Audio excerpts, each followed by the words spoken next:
destiny. And now the time comes when we shall redeem our pledge.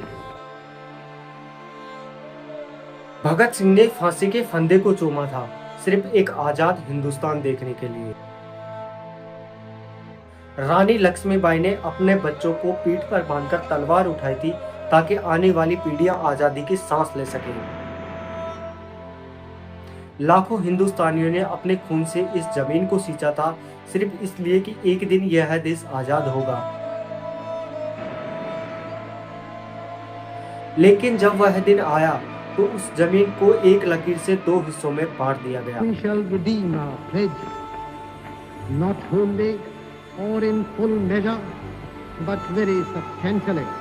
साल 1947 में जब भारत आजाद हुआ, लेकिन उसी साल करोड़ों सपने टूटे, लाखों परिवार बिछड़ गए और वह लकीर जो खींची गई आज भी जिंदा है। 1857 की क्रांति के बाद अंग्रेजों ने यह समझ लिया था कि अगर भारत को हमेशा के लिए गुलाम बनाकर रखना है तो इसे धर्म, जाति और भाषा के नाम पर तोड़ना होगा, और यहीं से शुरू हुई डिवाइड एंड रूल की नीति। 1909 में मुस्लिमों के लिए एक अलग चुनाव व्यवस्था की गई।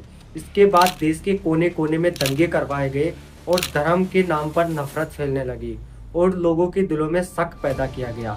1920 के दशक में ब्रिटिश सरकार ने मुसलमानों और हिंदुओं के बीच की नफरत की खाई को और गहरा कर दिया और यह खाई धीरे धीरे उस गड्ढे में बदल गई जिसमें 1947 में पूरा देश गिर गया। 1940s में मुस्लिम लीग ने लाहौर प्रस्ताव पास किया। इसमें मांग की गई कि हिंदू और मुस्लिम दो अलग कौमें हैं जिसका रहन सहन, खान पान, भाषा और संस्कृति अलग है, इसलिए मुसलमानों को एक अलग देश मिलना चाहिए, पाकिस्तान। जिन्ना ने इसे अपनी जिंदगी का मकसद बना लिया और दूसरी तरफ गांधी, नेहरू और पटेल एक अखंड भारत के पक्ष में थे। लेकिन अंग्रेज चाहते थे कि भारत छोड़ने से पहले कुछ ऐसा करे जिससे यह जमीन कभी एक ना हो सके। इसलिए 3 जून 1947 को माउंटबेटन प्लान सामने आया। भारत दो हिस्सों में बांटा जाएगा, पंजाब और बंगाल को काटा जाएगा और जो मुस्लिम बहुल इलाके हैं वह पाकिस्तान बनेंगे, बाकी भारत के पास ही रहेंगे। 72 दिनों में पूरा देश काट दिया गया। नक्शे पर एक लकीर खींची गई, बिना जज्बात, बिना इंसानियत, बिना ये समझे कि इसके नतीजे क्या होंगे। लोगों को बताया गया कि अब तुम इस पार नहीं रह सकते। हिंदू और सिखों से कहा गया कि पाकिस्तान छोड़ो और मुसलमानों से कहा गया कि भारत छोड़ो। 1.5 करोड़ से भी ज्यादा लोग बेघर हो गए और 7 लाख से भी ज्यादा लोग मार दिए गए। हजारों औरतों का रेप हुआ, बच्चों को ट्रेन से फेंक दिया गया और काफिले लूट लिए गए और घर जला दिए गए। ट्रेनें आती थी लेकिन उसमें मुसाफिर नहीं, लाशें होती थी।